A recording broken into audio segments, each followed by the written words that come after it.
chapter 2, and the name of this chapter is Skipping Shoes.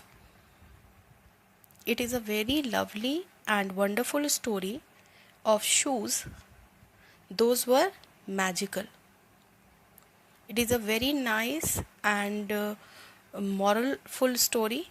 It will make you learn very good things. So let's start the reading of the story. So here in this picture you can see that there is a girl who is looking towards her shoes, and the shoes are winking at her. So the name of this girl, which you can see in the picture, the name of this girl is Kitty, and she is one of the main character of the story. So let's start the story now. Once there was a girl named Kitty. She did not want to do what people asked her to. Instead, she grumbled, "I won't and I can't." So there was a girl whose name was Kitty, and she always denied to do the work, whatever is asked her to do. She don't want to do any work, and whenever she was asked to do any work, she always say no, I won't and I can't. So now what happened next? One day she was given a pair of shiny new shoes, and barely had Kitty put them on when her mother called, "Kitty, run and tell the cook to make a pie for dinner." So what happened next, that one day she was given a pair of shiny new shoes. She was gifted by her mother a shiny new shoes, and as we get the gift, so we feel very excited about that gift. In the same way, Kitty was also very much excited after getting that gift. That was a new shiny pair of shoes. So, and barely had put them on, means barely she has just wore them. Meanwhile, her mother called her and said, "Kitty, run and tell the cook to make a pie for dinner." Meanwhile, she was just wearing that shoes. Her mother called her up and she told Kitty that go and tell the cook to make a pie for dinner.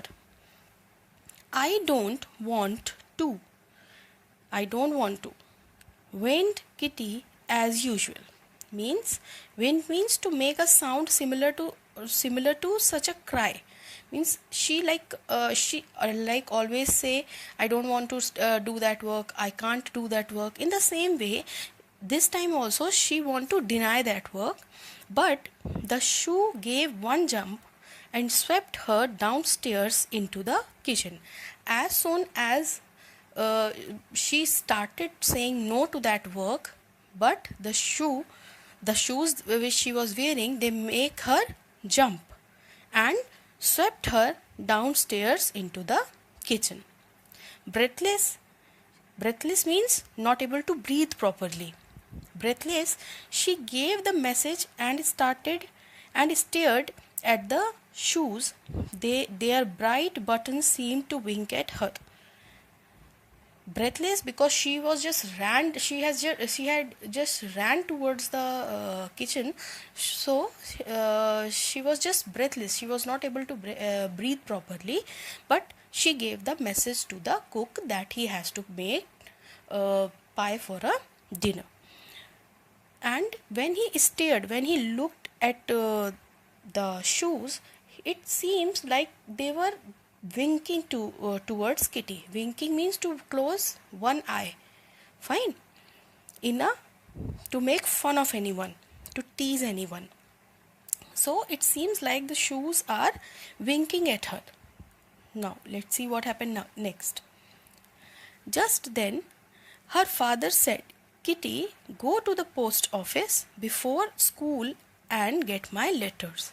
As this work was done, like she has told to the cook to make pie for the dinner, and after just then Her father called her and said, Kitty, go to the office, go to the post office and bring my letters. Before you go to school, just go to the office, just go to the post office and bring my letter.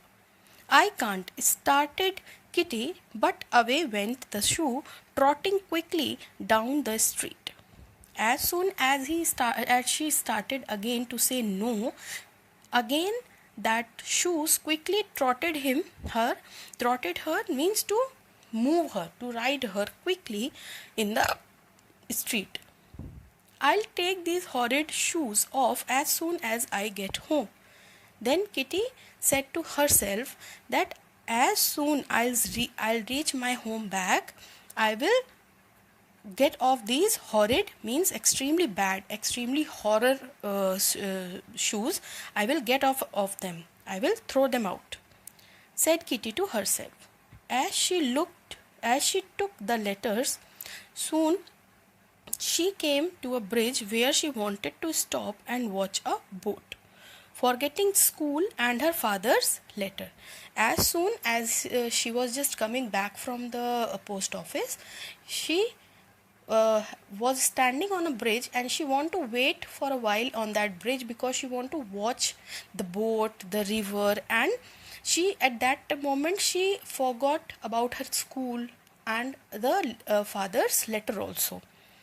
But the shoes went on walking, although Kitty held on the railing as hard as he could. But the shoes were not able to stop. Shoes were not making her to stop anywhere. They were just trotting her, they were just forcing her to go back to her home. She tried to hold the railing of that bridge as hard as she could, but it was nothing to do because she was helpless. She can't do anything. The shoes were just moving her so fast. She gave up and found herself walking home swiftly. And finally, after making so many efforts, she just gave up and went back to her home. Now, what happened next? Back home, Kitty found that as hard as she tried, the shoes just wouldn't come off. After she went back home, she tried to get off that shoes, but as she tried, she was not able to come off of that shoes. They were not coming out simply. Time for school, called Mama from upstairs. Meanwhile, she was just trying to take off that shoes. Her mama called and said, time for school. Before she could say I won't, the magic shoes whisked her off to school. And after listening this, before she could say the word, before she could say like no, never, I don't want to do that, the shoes doesn't listen anything and they just took her to the school.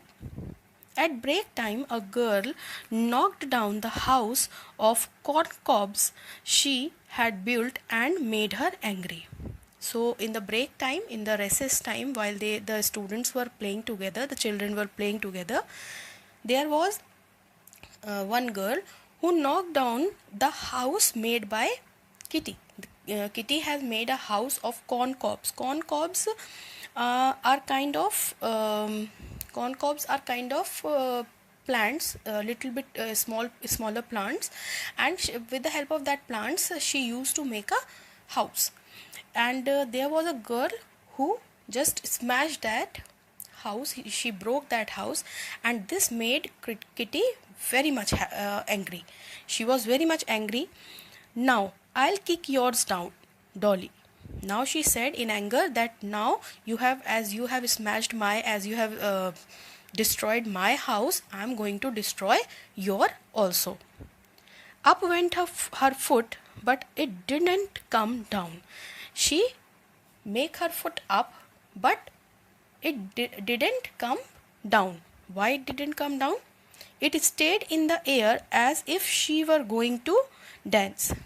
And and her foot looked like in it, they were just dancing, they were just moving in the air like she is going to dance. They were not coming down. It is looking like she was standing on one leg, and it was looking like she is going to make a very good dance move, very good dance steps. She is going to show that. The children laughed, and finally she said to Dolly, "Never mind, I'll forgive you." And then children start laughing after seeing her situation, that her leg is not coming down and she is looking like she is going to dance. So every other child started laughing at her. So finally she got very much irritated and humiliated also, and in anger she said, "Okay, finally, Dolly, I'll forgive you. I'll forgive you." And she went out from there. Then the foot went down. Then after that, when she said that "I forgive you," then the foot came down. Now why this happened? Yes, because of the shoes. The shoes which she was wearing, they were magical, and they didn't want Dolly. They didn't want Kitty to do any bad thing. That's why they were not coming down when she wanted to break the house of Dolly. Okay. Then the foot went down and Kitty understood how the shoes worked. After that, she understood that how the shoes worked. They were cooperative when she was kind and good, but stubborn when she wanted to be naughty. So she understood that they were cooperative, means they are helpful when she is doing good thing. When she is trying to do good to some other people, they are helping her. The shoes were helping her, they are cooperating her. But they are stubborn, they are very rigid, they are very stubborn when she wanted to be naughty. When she wanted to do any bad thing, when she wanted to do any bad thing to other person, then they become very stubborn. To check this, when one of the boy's ball bounced over the hedge, she said kindly, "Perhaps I can get it for you, Willie." To check this, that are the shoes working like this? So to check this, what Kitty did, she just one thing happened, like there was a boy whose name was Willie, and she was just playing with the ball, and and his ball just jumped across the hedge. Hedge means a boundary formed by low trees. There are so many low trees, means the shrubs, and it is called and they form a boundary, it is called a hedge. So his ball bounced that hedge. So she said, "I can get it for you." She tried to help that boy Willie. The shoes lightly lifted her over